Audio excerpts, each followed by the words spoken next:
বাংলাদেশের রাজনীতিতে একটা বিশাল ঘটনা ঘটতে যাচ্ছিল, জুলাই জাতীয় সনদ। কিন্তু এখন মনে হচ্ছে পুরো চুক্তিটাই যেন খাদির কিনারে এসে দাঁড়িয়েছে। যেটাকে দেশের ভবিষ্যৎ বদলানোর একটা উপায় ভাবা হচ্ছিল, সেটাই এখন এক অনিশ্চয়তার মুখে। তো কেন এমন হলো, চলুন এই ব্যাপারটার গভীরে যাওয়া যাক। আজকের এই আলোচনায় আমরা ঠিক এই প্রশ্নটারই উত্তর খোঁজার চেষ্টা করব। যখন অনেক আলাপ আলোচনা করে বানানো একটা রাজনৈতিক চুক্তিকে হঠাৎ করে গণভোটের সামনে দাঁড় করিয়ে দেওয়া হয়, তখন আসলে কি হয়? মানে ঐক্যমত বনাম জনগণের ভোট, ব্যাপারটা ঠিক কি দাঁড়ায়? চলুন এটাই একটু খতিয়ে দেখি।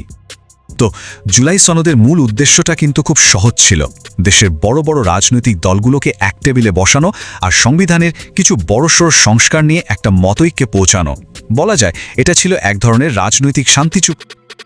আচ্ছা, এই যে জুলাই সনদের কথা বলছি, যেটা সই হয়েছিল 17ই অক্টোবর, সেখানে মোট 84টা সংস্কারের সুপারিশ ছিল।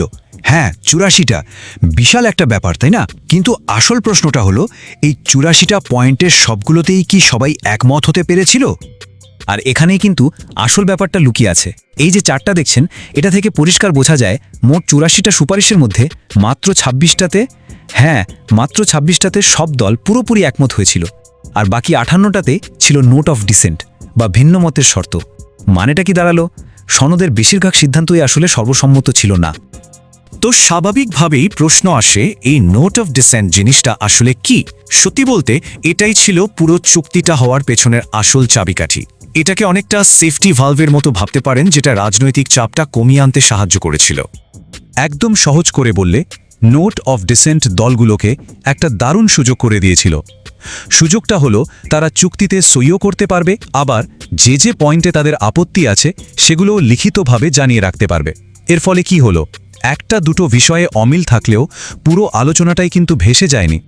আর মূল চুক্তি বা ডিলটা ছিল একদম পরিষ্কার। দলগুলো তাদের এই ভিন্নমতের বিষয়গুলো নিজেদের নির্বাচনী ইশতেহারে রাখতে পারবে। তারপর যদি তারা নির্বাচনে যেতে জনগণের রায় পায়, তাহলে সেই অনুযায়ী সংস্কার করার সুযোগ পাবে। তার মানে ভিন্নমতগুলোকে কিন্তু একেবারে ফেলে দেওয়া হয়নি, বরং ভবিষ্যতে আলোচনার জন্য একটা গণতান্ত্রিক পথ খোলা রাখা হয়েছিল। সবকিছু ঠিকঠাকই চলছিল, কিন্তু এরপরই আসলো একটা বড় টুইস্ট। এমন একটা ঘটনা যা পুরো খেলার নিয়মটাই যেন পাল্টে দিল। আর সেটা হলো গণভোটের ঘোষণা। আর এই একটা ঘোষণায় জুলাই সনদের যে মূল স্পিরিট, সেটাকেই একটা বড় চ্যালেঞ্জের মুখে ফেলে দিল। এই টাইমলাইনটা একবার দেখুন, তাহলেই বুঝবেন ঘটনাগুলো কত দ্রুত ঘটেছে। 17ই অক্টোবর সনদ সই হলো, আর এর ঠিক এক মাসের একটু বেশি সময়ের মধ্যেই 26শে নভেম্বর গণভোটের অধ্যাদেশ জারি হয়ে গেল। এই যে এত দ্রুত সবকিছু বদলে গেল, এটাই রাজনৈতিক দলগুলোর মধ্যে নতুন করে একটা উদ্বেগ আর অবিশ্বাস তৈরি করে। এখন সবচেয়ে গুরুত্বপূর্ণ পয়েন্টে আসি। এই গণভোটে সংবিধানের 30টা প্রস্তাবের ভাগ্য ঠিক করা হবে। আর মজার ব্যাপার হলো, এই 30টার মধ্যে 18টাতেই কিন্তু বিভিন্ন দলের নোট অফ ডিসেন্ট ছিল। মানেটা কি? মানে হলো, যে বিষয়গুলো নির্বাচনে জিতে জনগণের রায় নিয়ে সমাধান করার কথা ছিল, সেগুলোর একটা বড় অংশই এখন সরাসরি গণভোটে চলে যাচ্ছে। তো এই যে পরিস্থিতিটা বদলে গেল, এর ফলে ঠিক কি ঝুঁকির মুখে পড়ল, কোন দল কিভাবে এর দ্বারা প্রভাবিত হচ্ছে, চলুন পরের স্লাইডে এর একটা পরিষ্কার ছবি দেখার চেষ্টা করি। এই স্লাইডটা দেখলে প্রধান বিরোধী দল বিএনপির জন্য পরিস্থিতিটা কতটা পাল্টে গেছে তা একদম পরিষ্কার হয়ে যাবে। দেখুন, তাদের সবচেয়ে গুরুত্বপূর্ণ কিছু ভিন্ন মত, যেমন ধরুন তত্ত্বাবধায়ক সরকার ব্যবস্থা বা পার্লামেন্টে একটা উচ্চকক্ষ তৈরি করা, এই বিষয়গুলোর ফয়সালা এখন গণভোটে হবে। মানে গণভোটের ফলাফলই এখানে ফাইনাল। আবার অন্যদিকে রাষ্ট্রপতির ক্ষমতা বা বিচারক নিয়োগের মতো বিষয়গুলো নিয়ে তারা আগের মতোই নির্বাচনী ইশতেহারে ক্যাম্পেইন করতে পারবে, জনগণের রায় চাইতে পারবে। ব্যাপারটা কিন্তু শুধু বিএনপির মধ্যেই সীমাবদ্ধ না, অন্য দলগুলো এর দ্বারা প্রভাবিত হয়েছে।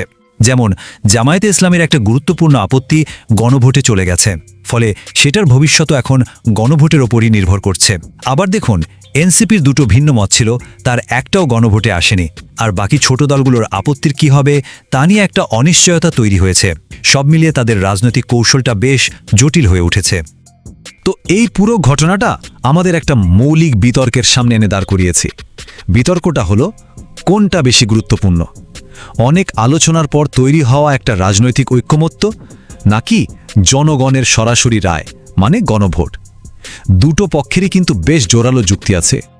একদিকে বিএনপির পক্ষ থেকে সালাহুদ্দিন আহমদ যা বলছেন তা হল গণভোটে এমন কিছু প্রশ্ন রাখা হয়েছে যা জুলাই সনদের মূল শর্তকেই লঙ্ঘন করে। তাদের কথা হলো এত কষ্ট করে যে একটা রাজনৈতিক বিশ্বাস আর ঐকমত্য তৈরি করা হয়েছিল, এই গণভোট সেটাকে মূল্যহীন করে দিচ্ছে। এটা অনেকটা সনদের প্রতি একটা অবমাননার মতো।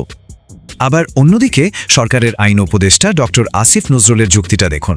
তিনি বলছেন জনগণের মধ্যে সংস্কারের যে একটা আকাঙ্ক্ষা আছে সেটার উপর ভিত্তি করে সরকারেরও সিদ্ধান্ত নেওয়ার একটা দায়িত্ব আছে।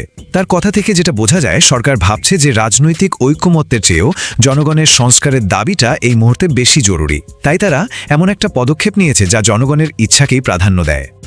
সব মিলিয়ে শেষে একটা বড় প্রশ্ন কিন্তু থেকেই যাচ্ছে, একটা গণভোট কি আসলেই জনগণের ইচ্ছার চূড়ান্ত প্রকাশ, নাকি এই ধরনের একটা পদক্ষেপ রাজনৈতিক দলগুলোর মধ্যেকার সেই বিশ্বাস আর সমঝোতার সূক্ষ্ম সুতোটাকে ছিঁড়ে ফেলার ঝুঁকি তৈরি করে, যে বিশ্বাসটা একটা স্থিতিশীল গণতন্ত্রের জন্য খুব দরকার।